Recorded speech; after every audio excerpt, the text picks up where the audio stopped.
Bueno, ahora le toca el turno a Juan Reinaldo Sánchez. Voy a leer una pequeña nota biográfica. Es graduado en Derecho Penal de la Escuela de Especialistas de la Seguridad Personal y de la Escuela Superior de Contrainteligencia, y llegó al grado de teniente coronel del Ministerio del Interior de Cuba. Fue escolta personal de Fidel Castro por más de 17 años y participaba en reuniones del Comité Central del Partido, Buró Político, Consejo de Estado, Consejo de Ministros y de las Fuerzas Armadas.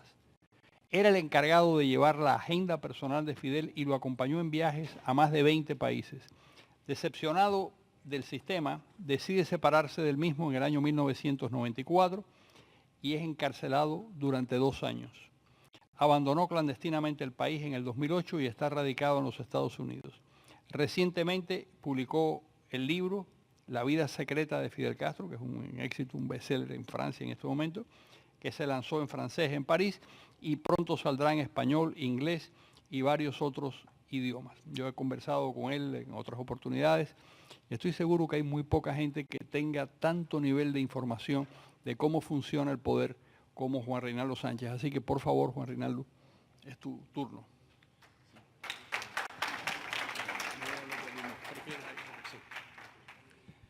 Si ustedes me lo permiten, buenos días. Yo prefiero hablar de aquí porque, como se deben imaginar, el podio me trae malos recuerdos. Yo prefiero hacer de aquí. Bueno, referente a lo que han expresado las personas que me antecedieron, hablaron de las consecuencias que deriva esta exportación del control por parte del gobierno cubano. Nosotros vamos a referirnos en nuestra intervención a cuáles son los medios, las fuerzas y los medios a través de los cuales el gobierno cubano ejerce en Cuba y exporta este tipo de control social.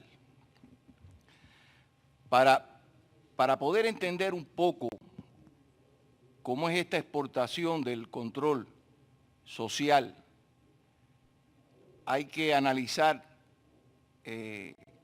algo de cómo está estructurado el control dentro de la sociedad cubana. En Cuba existen varios mecanismos para el control y hay que decirlo, aunque nos duela, que han sido bien eficientes. No hay espacios vacíos en la sociedad cubana que no sea controlado por el Estado. Para ello han creado un sistema que fundamentalmente ejercita el Ministerio del Interior a través de su Dirección General de la Contrainteligencia. Y han creado, a través de todos estos años, diferentes organizaciones estatales, políticas, sociales, estudiantiles, gubernamentales, no gubernamentales, que a través de ellas ejercen el control de la sociedad cubana. Esta misma estructura, estas mismas fuerzas y medios, la han exportado a otros países, basada en la experiencia cubana. Las fuerzas del Ministerio del Interior juegan un papel fundamental dentro del control de la sociedad cubana, dividido en dos grandes grupos. Un grupo que nosotros denominamos objetivos y otro grupo que nosotros denominamos territorio. Estos objetivos, hay oficiales de la contrainteligencia denominados oficiales de objetivos. Están ubicados tanto dentro de la Administración Central del Estado como en las instituciones gubernamentales más importantes dentro de Cuba. Me estoy refiriendo a el Comité Central del Partido, el Buró Político, el Comité de Consejo de Ministros y toda esta estructura gubernamental de alto nivel, pero también está presente en los ministerios, en las empresas, en las universidades, en las escuelas, en los institutos, en los hospitales, en los centros científicos, etc. Estos oficiales tienen sus redes de agentes dentro de estos objetivos que le dan la información requerida para ejercer el control. Porque hay que tener en cuenta que, como en toda actividad de la vida, se necesita información. Hay que partir de un mínimo de información para ejercer el control. Y esta información, las fuentes de esta información están dadas precisamente por estas redes de informantes y agentes que tienen la contrainteligencia dentro de estos objetivos. No escapa nadie, excepto Raúl y Fidel Castro. De ahí hacia abajo, todos los dirigentes políticos, sociales, etcétera, están bajo la supervisión de estos oficiales de objetivos en estos centros. Y están recibiendo información. Ejemplo clásico, lo que hace muy poco tiempo le sucedió a Felipe Pérez Roque, el canciller cubano, a Carlos Laje, el secretario del Consejo de Estado, y a Remírez de Esteno, que fueron 3 dirigentes de la supuesta nueva generación que iba a relevar a los viejos dirigentes cubanos. Le grabaron todo, le filmaron todo de las reuniones que tenían con un empresario extranjero, Conrado, en su finca, y esa información fue precisamente posible obtenerla por parte de la contrainteligencia y del gobierno cubano a través de esta estructura que está establecida en estos objetivos estatales. El otro grande grupo de obtención de información para el control está dado en los territorios. No hay un espacio territorial en Cuba que no esté controlado por los oficiales de la contrainteligencia de estos territorios. Y están estructurados desde la base hasta nivel nacional. La organización de base son las zonas, que no tienen nada que ver con las zonas donde están los delegados de bases del Poder Popular, las llamadas subscripciones, no tiene nada que ver. Esta zona puede estar establecida de 3 o 4 manzanas, donde ellos tienen sus redes de agentes que le informan de todos los acontecimientos que se están desarrollando en estas zonas, en estas manzanas, a nivel de la población. En las últimas etapas de Fidel hablaba en sus discursos del estado de opinión de la población.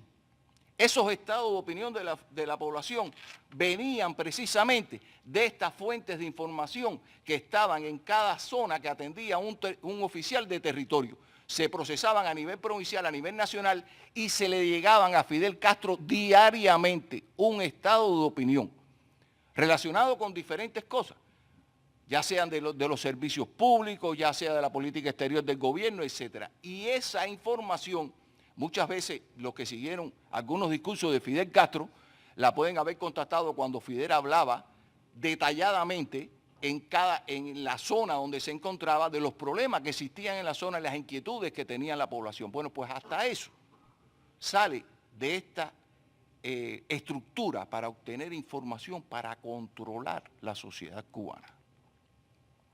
Y habíamos hablado también de las organizaciones de masa. Bueno, se sabe. Las organizaciones políticas, el partido, bueno, ahí se genera toda una serie de orientaciones para controlar la militancia del partido, para controlar la juventud. Existen las organizaciones, digamos, de periodistas de Cuba, la de juristas, la de artistas, etcétera, y todo eso es manipulado y dirigido por el Estado con el fin de tener el control sobre estos sectores de la sociedad cubana para poder manipularlo y poder jugar con ellos en interés del propio Estado. Esto lo han tratado de llevar históricamente a otros países. La primera información que tengo es en Chile, cuando el gobierno de la Unidad Popular de Salvador Allende, que ustedes saben que fue frustrado, bueno, por el golpe de Estado del 11 de septiembre, etcétera, etcétera, que sacó a Salvador Allende del poder. Pero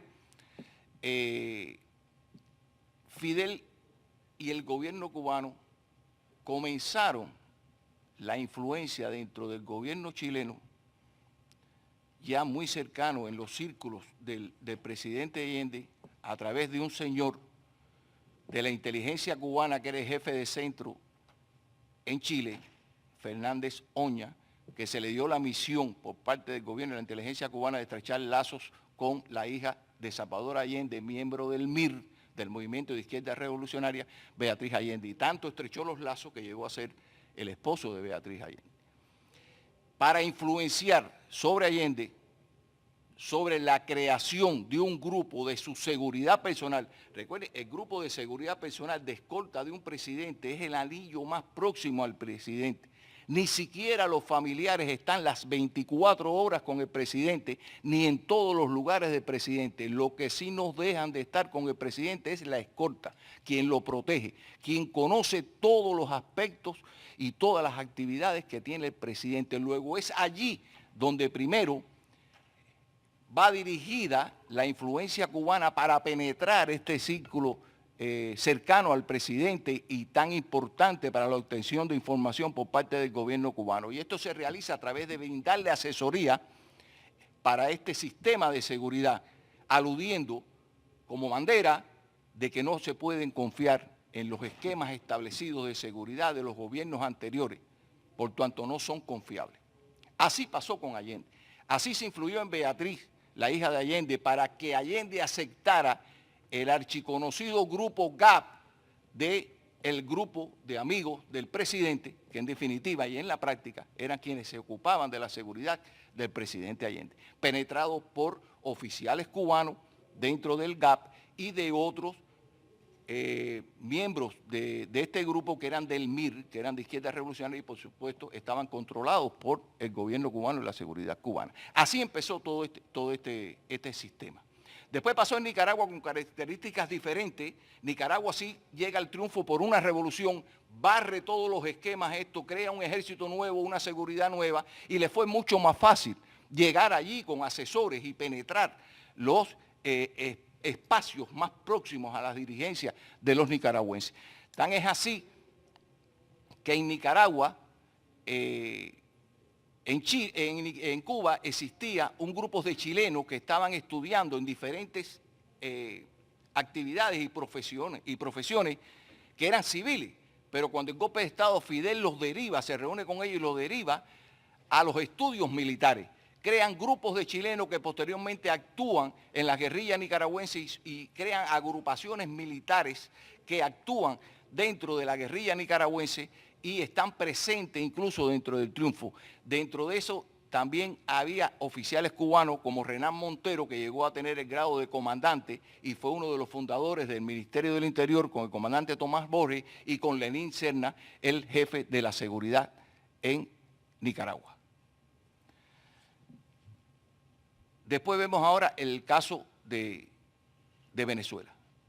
El caso de Venezuela, como bien había apuntado mi antecesor, es un caso de vida o muerte para el gobierno cubano. Venezuela puede vivir sin Cuba, pero Cuba no puede vivir en estos momentos sin Venezuela. Necesita el petróleo y el dinero de Venezuela. Y como bien apuntaba mi antecesor, después del desplome del campo socialista, incluso antes Fidel vio venir el desplome del campo socialista, vio en peligro la economía cubana, porque en todos estos años de revolución no se dio a la tarea de modernizar y actualizar la industria cubana para tener una producción que fuera capaz de suplir, aunque fuera mínimamente, las necesidades del pueblo cubano. Era más fácil recibirlo todo de la Unión Soviética, con plazos para pagar que no se pagaron nunca y que casi todo era gratis. El petróleo, los alimentos, todo, era muy fácil. Y entonces solamente dirigió a desarrollar en algo la industria que era de importancia para el campo socialista, la industria azucarera, el cítrico, etc. Pero la producción de insumos para satisfacer las necesidades de la población no se desarrolló. Tan es así que el propio Fidel Castro, cuando el desplome del campo socialista y antes de comenzar el periodo especial, ha dicho, y en eso son las pocas veces que ha tenido razón, de que efectivamente la producción de Cuba estaba prácticamente en cero. Y cómo no, si nunca se dedicó a desarrollar esta producción. De ahí la necesidad de buscar un apoyo a nivel internacional que lo sacara de ese estado de crisis en que estaba el gobierno cubano. Y se le ocurre en el año 1990 la creación del Foro de Sao Paulo. Influye en presidentes, en personalidades en América Latina, incluso en guerrilleros y otras fuerzas de izquierda, para la creación de este Foro de Sao Paulo, con la idea, y él explicaba públicamente, que era para unir económicamente en un bloque, bueno, las economías de América Latina, porque habían sido explotadas por las colonias que habían saqueado a América Latina, etcétera, etcétera. Pero lo que no decía nunca, y sí lo expresaba en sus círculos íntimos y de los cuales yo tuve oportunidad de oír, es que esto representaba para Cuba en aquellos momentos también un problema de vida o muerte, porque Fidel Castro tenía que buscar una meta, un sector que le prohibiera de créditos y de facilidades para poder resolver los problemas económicos que estaban en Cuba. Y se le ocurrió la creación del Foro de Sao Paulo, que entre uno de sus peculiaridades o de sus objetivos es precisamente unir a América Latina en un foro. Eso mismo también lo ideó. Esto no dio el fruto que Fidel quería, por supuesto, se sabe, se conoce, pero esa era la idea que él tenía, como también la tuvo en la idea de cuando surgió la primera cumbre iberoamericana en el año 1991 en Guadalajara, que también trató estos temas a fin de tratar de buscar la unión económica y que lo salvara. Como bien dijo mi antecesor, Cuba entró en un periodo especial, Cuba entró en una crisis económica grave, había apagones de 14 y 12 horas, no había petróleo, el poco dinero que quedaba en Cuba para comprar petróleo no satisfacía las necesidades, no había producción de insumos y era una crisis total. La mano salvadora viene en el año 1999 con el ascenso de Hugo Chávez al poder. Ese hombre que Fidel criticó cuando trató de darle el golpe de Estado a Carlos Andrés Pérez, que lo llamó oportunista y atrevido, ese hombre fue el que surgió y entonces le tendió la mano a Fidel y ya entonces era el amigo bueno, el hermano, el hijo, el querido, porque era el que le iba a resolver el problema económico de Cuba a Fidel y se lo resolvió. Se lo resolvió porque paulatinamente pudo no salir totalmente de la crisis económica que tiene Cuba, porque se sabe que la crisis económica, los tres problemas fundamentales de la sociedad cubana no se han resuelto desde el triunfo de la revolución, que son el problema de la vivienda, el transporte y la alimentación. Esos siguen ahí, están perennes, es una espada de Damocles sobre la cabeza del gobierno cubano. Pero le ayudó a salir, a paliar un poco esta crisis económica que estaba latente en aquellos momentos. Y así es la necesidad de establecer el control en Venezuela. Yo le decía que lo primero que hacen el gobierno cubano es brindar asesoría en cuanto a la seguridad del presidente, porque es lo que más está cerca del presidente, le estábamos hablando de eso, y esto va en aumento, se va desarrollando. Esto es una bola de nieve que va creciendo en la medida de que van exponiendo necesidades, porque cuando usted tiene un sistema de seguridad al lado de un presidente, usted necesita también tener información de saber si están planificando algún tipo de atentado, saber si están planificando algún tipo de golpe de Estado. Pero para obtener esa información, entonces usted necesita otro equipo de personas de la contrainteligencia que se dediquen a buscar, obtener y procesar esta información derivada de los atentados y de los golpes de Estado. Y esa es la otra propuesta que le hacen de enviar asesores cubanos especializados en este tipo de actividad. Y así va sucediendo y así va creciendo. Así llegan a las Fuerzas Armadas. Así entra a jugar, como está entrando a jugar en Venezuela hoy día, la contrainteligencia militar, que es la contrainteligencia que opera dentro del sector militar, que es la encargada de crear redes de agentes y de informantes dentro de los militares. Se estima que hay más de 500 especialistas y oficiales de la contrainteligencia militar cubana dentro de las Fuerzas Armadas venezolanas, solamente brindando asesoría y organizando este sistema de obtención de información. No en vano se han visto últimamente que han sacado de sus cargos militares a antiguos oficiales que hasta hace unos años eran confiables y eran partidarios del chavismo. Y es producto de esto. Y esto va a seguir existiendo y seguirá existiendo en la medida de que se vaya radicalizando y se vaya agravando la situación en Venezuela, de que haya militares y sectores de militares que se den cuenta de que eso no funciona, porque sencillamente una de las características que ha tratado siempre de exportar el gobierno cubano es que los problemas económicos, políticos y sociales dentro de Cuba es problema del hombre, es problema del ministro, sustituyen al ministro, pero nunca van a aceptar que es un problema del sistema, que es el que no funciona y el que no avanza. Unido a este factor humano que son las fuerzas, está el sector científico-técnico. Cuba desde los años 1991 creó una empresa que se llamó Copestel, que su fundador fue el comandante de la Revolución, Ramiro Valdés Meléndez, 2 veces ministro del Interior y fundador de los órganos de la seguridad del Estado, personaje tétrico, lo conozco personalmente, con el objetivo de controlar las comunicaciones y controlar los sistemas informáticos y crear sistemas informáticos que permitan el control del Estado dentro del aparato estatal y dentro de la sociedad cubana. De ahí surgió lo que se conoce en Cuba como la Ethernet, no Internet, sino Ethernet.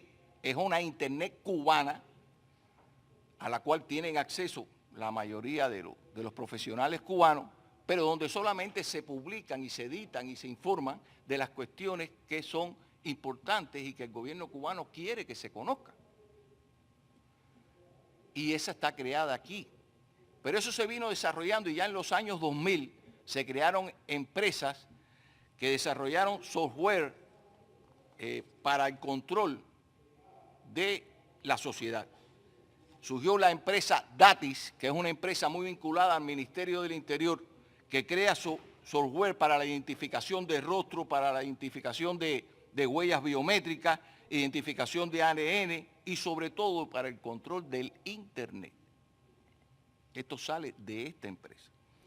Y surgió otra empresa, CETI, que es una empresa relacionada con el Ministerio de las Fuerzas Armadas para controlar y viabilizar el intercambio de información dentro de las Fuerzas Armadas. Estos software están presentes hoy en Venezuela porque fueron comercializados por otra empresa cubana, Albert, que es quien la ha comercializado en Venezuela. Esta Albert, que es la empresa comercializadora de Datis y de CETI, tiene relaciones muy estrechas con una empresa que se llama Hebert, que es una empresa francesa, que es la empresa que se creó las células de identidad que se emplean en Venezuela y en otros países. Esta célula de identidad tiene un chip que es un chip que se conoce como RFID, que es un chip que emite información a través de radiofrecuencia.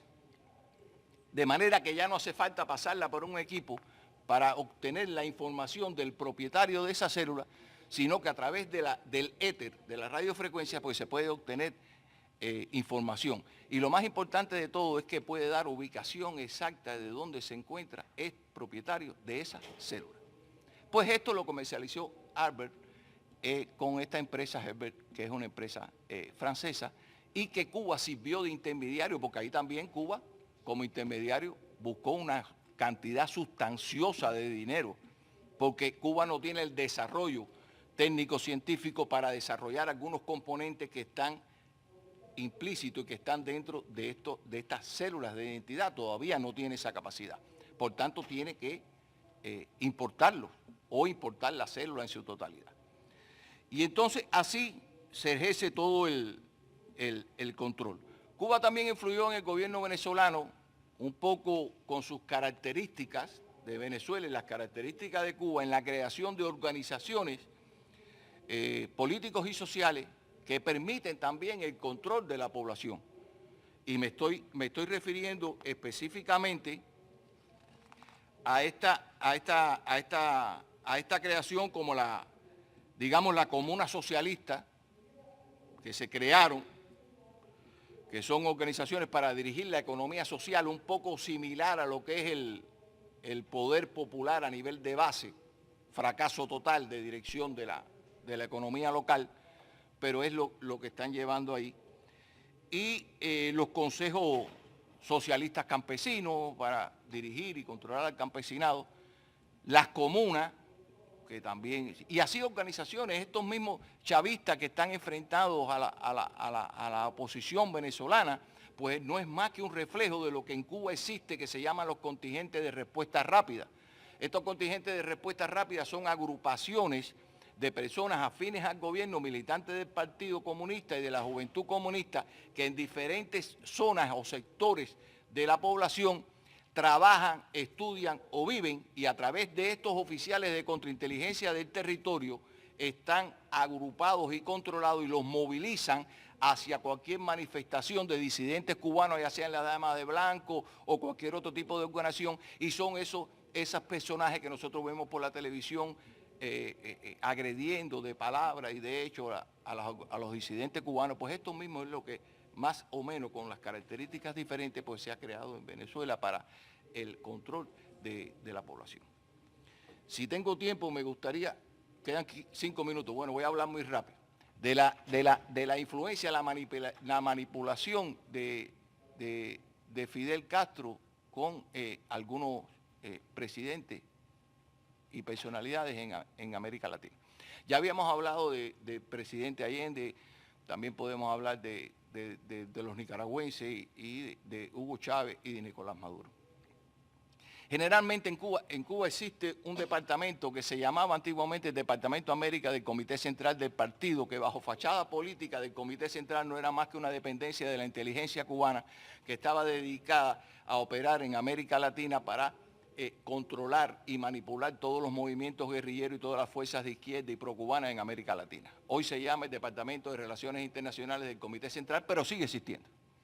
Con otras características, ya no es el momento de la guerrilla, pero es el momento de los movimientos de izquierda en América Latina y son controlados por el Departamento América. A través de este Departamento América ejercen influencia en presidentes, personalidades en toda América Latina.